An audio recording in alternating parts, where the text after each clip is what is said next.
बिस्मिल्लाहिर्रहमानिर्रहीम। ज़िंदगी में आने वाली परेशानियां और मुसीबतें तुम्हारा इम्तिहान नहीं लेती, बल्कि अपनों में छुपे गैर और गैरों में छुपे अपनों का पता लगा देती हैं।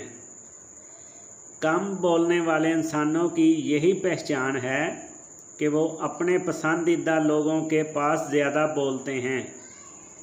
हमें अपना तो नहीं पता कि हमारे साथ आखिरत में क्या होगा, लेकिन हमें दूसरों का पता है कि इनके साथ आखिरत में क्या होगा।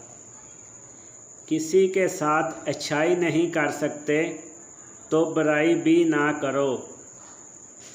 दो लोगों के नसीब में रिज़्क़ की तंगी लिख दी जाती है। एक वो जो अल्लाह पर यकीन तो रखते हैं लेकिन मेहनत नहीं करते, और दूसरे वो जो मेहनत तो करते हैं लेकिन अल्लाह पर यकीन नहीं रखते। वीडियो अच्छी लगे तो चैनल को ज़रूर सब्सक्राइब कर दें।